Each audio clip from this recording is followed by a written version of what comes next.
Greetings. You have entered Lorraine Liu's cave. Deep in the ground, the universal unconscious lies waiting to expose its secrets.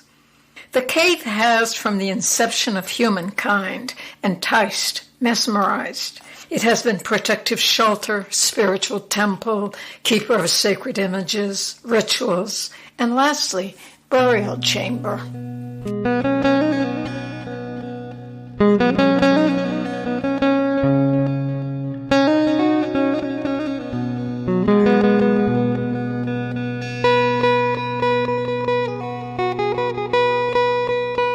The topic of this podcast is the role dreams play in shaping character and providing guidance.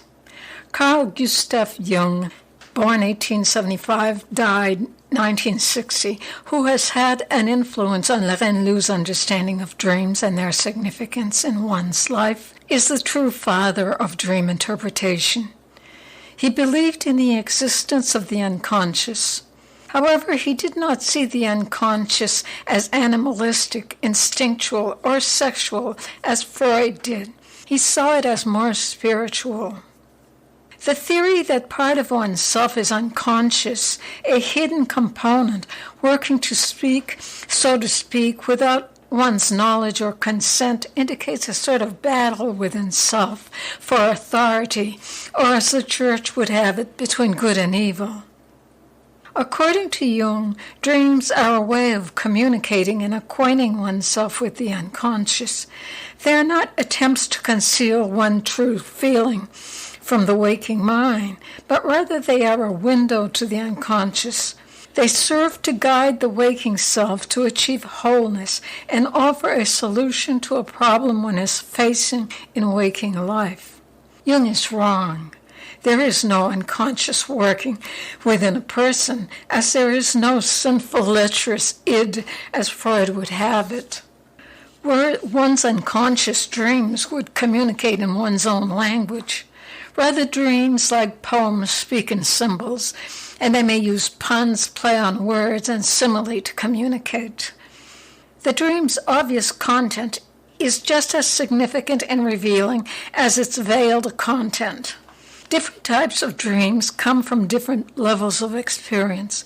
Traumatic dreams from past stressful situations, extrasensory dreams where communication with another, deceased or alive, occurs, and prophetic dreams that foretell of future events. The meaning of dreams is a personal communication, and it is solely up to the individual to interpret. Whatever interpretation feels right is most significant and more important than what someone else thinks or believes. What is this entity that brings forth images that reveal something about self, about relationships with others, situations in one's waking life, dreams that guide one's personal growth and work towards achieving one's potential? It is the same force that guides the tree.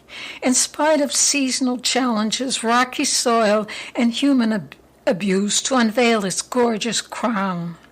In his research, Jung discovered that some symbols were universal and would appear equally well in the dream of an Aboriginal hunter or a Wall Street trader.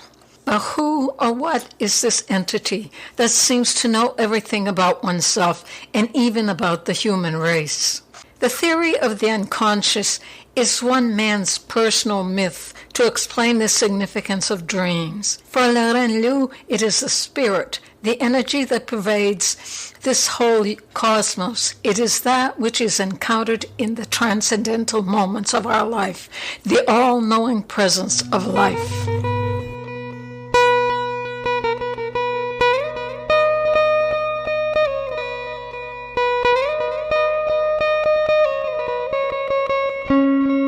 In her third year in college, Lorraine became disillusioned. All of it held no interest. She could not see herself committing to any field of endeavor, especially psychology, which was her major study track. She was being taught about the human experience by studying rats in cages. Humans, according to B.F. Skinner, were solely motivated by recompense. Press the bar and get your pellet. One was taught to memorize long lists of terms, meaningless jargon, hollow. Were other fields any better? They were not. It was not true to human experience. She could never fit herself into this conventional box of a life, and worse, promoting it to others. She had also at this time ended her first intense love affair. Lorraine decided to consult a psychologist she knew who had once treated her ex-husband. The man had training in Jungian psychology. Big guy, uncomfortably awkward if they met outside the therapy sessions. Let's call him Max. On their first visit, he asked if she would bring him a dream for their next session. Lorraine, who was a prolific dreamer, could not produce a dream. Blocked. Week after week, she appeared at his office empty-handed. Eventually, she was able to remember her dreams, and Max set about deciphering them. He seemed to have a fixation on sex, and his interpretations bordered on the lurid. One day, she discovered that a situation she had confided during one of their sessions, a flirtation she was having with an attorney who worked in the same building as the therapist. Max went and told the attorney's wife about it. It was an outrageous betrayal of confidence, and when she confronted him with his breach of ethics, he denied it. Lorraine stormed out of his office, never to return. She was now alone with her inability to find meaning in life, to find a reason to go on with her everyday routine. She had nothing. She had no one. There was nothing to hold on to. How could she possibly go on? Then she thought of the dreams. She had no idea what they meant, but there was a clue there somewhere. She kept writing her dreams. This went on for 6 months. Then one day, sitting in the faculty lounge, having a late lunch, the only one in the room, she opened her dream book, and the light came on. She understood the dream's method of communication. There were even explanations for the recurring numbers that came up in her dreams, whether one was sitting to the left or right of someone. The twinning phenomena. She spent the rest of the afternoon reading dream after dream. She was not alone. The force, this energy, which chose to comment on her life, her doings, was shaping her like it had done to the trees in the school commons. She was not failing at life, rather she was taking an uncharted course.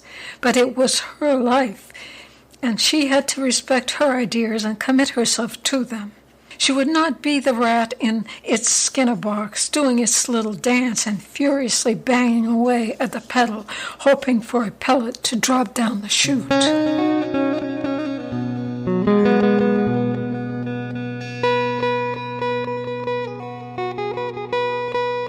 A few directives on how dreams speak to us.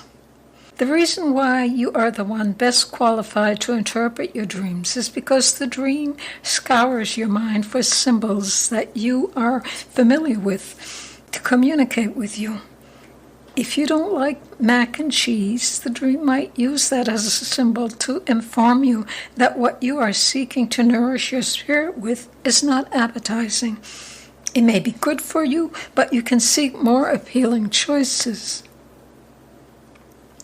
The dream is not interested in other than you, what concerns you. Everything in the dream is some aspect of yourself, from the blue sky to the crumbs on the breakfast table.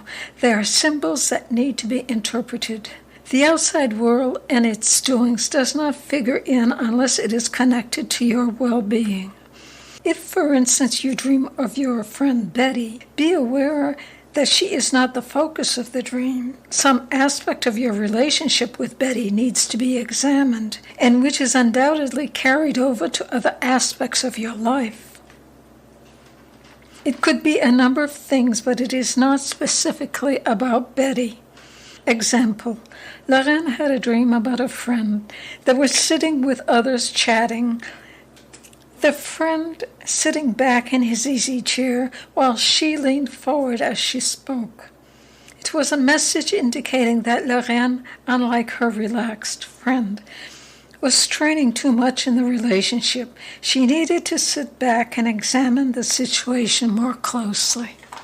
If one dreams of a person of one's past, not only the relationship needs to be considered, but what was happening at that time period that affected you. This does not apply to extrasensory and predictive dreams, where a person appears to oneself and brings a message of warning, pointing to a direction, or simply words of sympathy and support. Such dreams do not need interpretation. They should be taken at face value. Then there are the nightmares of those who have suffered overwhelming trauma.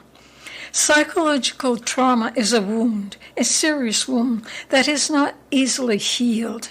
It may take years, or like physical wounds, may become infected and bring an end to one's life. In presenting the nightmare situation over and over, the dream is forcing one to come to terms with what has transpired. It seeks to cauterize the wound, not always possible if the wound is too deep. Dreams about the earth, rivers, trees, ocean, animals, stones, minerals, etc. speak on a more basic level of existence. Rivers that flow and carry us to or away from present circumstances. Animals, birds, their characteristics, their hunting, mating, territorial proclivities all come into play when analyzing a dream's content. There are other dreams that seem to address humankind as a whole, what Jung spoke of as universal symbols that appear to all people from all times since recorded history. The dream is one's ally in life. Much like psychoactive plants, they lead one to a parallel world in which we are active participants, a very real world. But this is a topic for another podcast.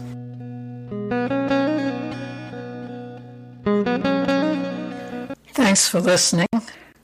You're welcome to visit my website, LorraineLou.com, where you can leave feedback in the journal page.